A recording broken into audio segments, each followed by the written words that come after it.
30 वर्षीय दिव्यांग राम विकास वर्मा की मौत से परिवार के लोगों में कोहराम मचा है। रक्षाबंधन के मौके पर राम विकास वर्मा की पत्नी अपने मायके गई हुई थी। सोमवार को राम विकास वर्मा अपने घर पर फर्राटा पंखा चलाकर सोने जा रहे थे, जिससे चपेट में आने से उनकी मौत हो गई। राम विकास वर्मा दिव्यांग थे तथा वह सूप बनाकर परिवार का जीविकोपार्जन करते थे। फर्राटा पंखा से बिहरोजपुर में एक और मौत हुई है। पति की मौत की जानकारी मिलते ही उसकी पत्नी मायके से अपने ससुराल बिहरोजपुर पहुंच गई थी। छुट्टा व आवारा गौवंशों को लेकर सत्यम न्यूज की खबर का एक बड़ा असर हुआ है। भदोही जिले के मुख्य विकास अधिकारी ने जिले के सभी नगर निकाय, ग्राम पंचायत व विकास खंडों को आदेश दिया है कि ऐसे छुट्टा आवारा गौवंशों को पकड़कर गौशाला भेजा जाए। आपको बता दें कि पिछले दिनों सत्यम न्यूज ने भदोही शहर के नई बाजार, विवेकानंद चौराहा समेत भदोही शहर व जिले भर में छुट्टा पशुओं को लेकर खबर दिखाई थी कि इस तरह के छुट्टा पशुओं से आए दिन हादसे हो रहे हैं और नई बाजार के विवेकानंद चौराहे पर छुट्टा पशुओं का जमावड़ा रहता है। सत्यम न्यूज के खबर का बड़ा असर हुआ है। भदोही जिले के मुख्य विकास अधिकारी बाल गोविंद शुक्ला ने जिले के सभी नगर निकाय, खंड विकास अधिकारियों को पत्र भेजते हुए सड़कों पर घूम रहे छुट्टा पशुओं को पकड़कर गौशाला भेजे जाने का निर्देश दिया है। अपने हक और अधिकार के लिए सोमवार को भदोही जिले के दर्जनों दिव्यांग जिला मुख्यालय ज्ञानपुर पहुंचे थे। सशक्त समाजवादी पार्टी के राष्ट्रीय अध्यक्ष बैजनाथ यादव के नेतृत्व में लगभग 1 दर्जन से अधिक दिव्यांग जन जिला मुख्यालय पहुंचे थे, जहां सशक्त समाजवादी पार्टी के राष्ट्रीय अध्यक्ष बैजनाथ यादव ने राष्ट्रपति को संबोधित एक पत्र जिलाधिकारी कार्यालय को सौंपते हुए भूमिहीन दिव्यांगों को पट्टे पर भूमि देने की मांग की है। कहा कि कई ऐसे दिव्यांग जन बेरोजगार व भूमिहीन हैं, उनके पास रहने के लिए भूमि नहीं है। पत्र सौंपते हुए बैजनाथ यादव ने दिव्यांग जनों के हक के लिए आवाज बुलंद की है। पत्र सौंपने वालों में बाबू सलाम अंसारी, शिव कुमार, जितेंद्र कुमार, संतोष कुमार, पंचू बिंद आदि मौजूद रहे। भदोही जिले में निषाद पार्टी के एक पुराने नेता का निधन हो गया है। निधन की खबर मिलते ही पार्टी कार्यकर्ताओं में शोक की लहर दौड़ गई। गोपीगंज के पूरे टिका निवासी 70 वर्षीय जवाहर बिंद पार्टी स्थापना के समय से ही साइकिल से झंडा लेकर पार्टी का प्रचार प्रसार करते थे। जवाहर बिंद निषाद पार्टी के प्रति बेहद समर्पित थे, लेकिन पिछले 4 माह से वह बीमार चल रहे थे। सोमवार को निषाद पार्टी के नेता जवाहर बिंद का निधन हो गया। उधर निधन की खबर मिलते ही पार्टी के राष्ट्रीय सचिव डॉक्टर एस लाल बिंद, धर्मराज केवट, महेश मास्टर, अशोक कुमार, कल्लूराम, मानिक चंद, अवधेश कुमार जैसे तमाम कार्यकर्ताओं ने उनके आवास पर पहुंचकर शोक संवेदना व्यक्त किया और अंतिम संस्कार में भी शामिल हुए। निषाद पार्टी के नेता जवाहर बिंद का अंतिम संस्कार गोपीगंज के रामपुर घाट पर किया गया था।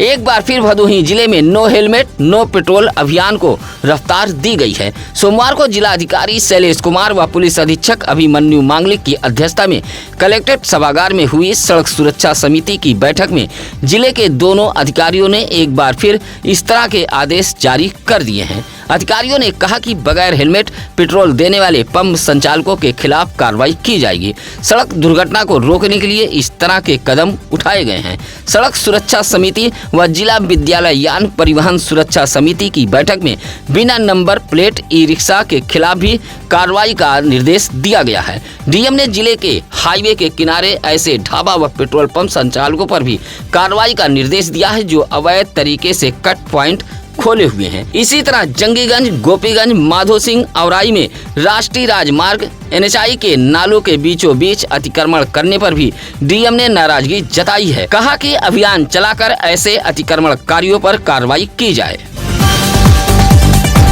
ज्ञानपुर ब्लॉक के सराई रजपुतानी ग्राम सभा में मौजूद आंगनबाड़ी की भूमि पर कब्जा करने का मामला सामने आया है। आंगनबाड़ी का भवन पूरी तरह जर्जर होकर निष्प्रयोज हो गया है, लेकिन आंगनबाड़ी के भूमि पर अब कुछ लोग गाय, भैंस, नाद, खूटा व उपली रखकर कब्जा किया जा रहा है। सराई रजपुतानी ग्राम सभा निवासी राजकुमार, फूलचंद, लालचंद, सुभाष, सभाजीत जैसे ग्रामीणों ने बताया कि गांव में आंगनबाड़ी केंद्र था जिसका भवन पूरी तरह अब जर्जर हो चुका है, लेकिन अब इसी आंगनबाड़ी के भूमि पर गांव के ही कुछ लोग कब्जा कर रहे हैं। ग्राम सभा वासियों ने मुख्य विकास अधिकारी का ध्यान आकृष्ट कराते हुए आंगनबाड़ी के भूमि पर हो रहे कब्जे को रोके जाने की मांग की है।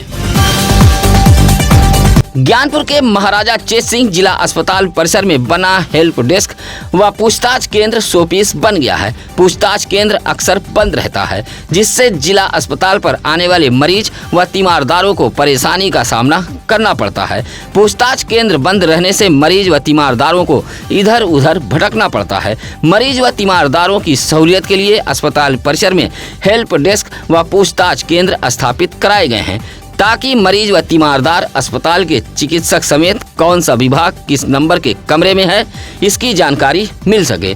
लेकिन मरीज व तीमारदारों की सहूलियत के लिए स्थापित किया गया पूछताछ केंद्र हमेशा बंद रहता है। आपको बता दें कि अस्पताल में रोजाना 1000 से 1500 मरीज आते हैं। अस्पताल आने वाले लोगों ने पूछताछ केंद्र को चालू कराए जाने की मांग की है। सोमवार को भदोही जिले के तीनों तहसीलों पर संपूर्ण समाधान दिवस का आयोजन किया गया था।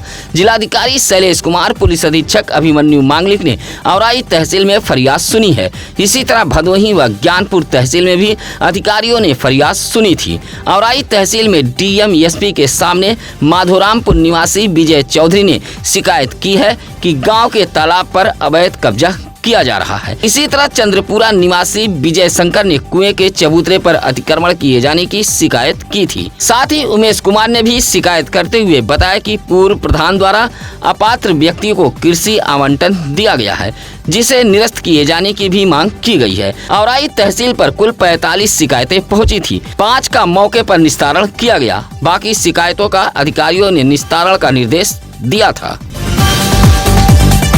भदोही ब्लॉक के सुनहर कंपोजिट विद्यालय परिसर में निरंकारी समाज की ओर से पौधरोपण कार्यक्रम का आयोजन किया गया था। सोमवार को आयोजित पौधरोपण कार्यक्रम में लगभग 100 पौधे रोपे गए। निरंकारी समाज ने विद्यालय परिसर में शीशम, सागौन, पीपल, चितवन जैसे पौधों को रोपा गया है और मौजूद लोगों को वृक्षों के संरक्षण की शपथ भी दिलाई गई। सुनहर कंपोजिट विद्यालय में पौधरोपण कार्यक्रम के दौरान प्रधानाचार्य नरसिंह, शिक्षक संकुल कन्हैयालाल यादव सहित राजपति, रमाशंकर, बंसीलाल, कन्हैयालाल, अमृतलाल यादव आदि मौजूद रहे।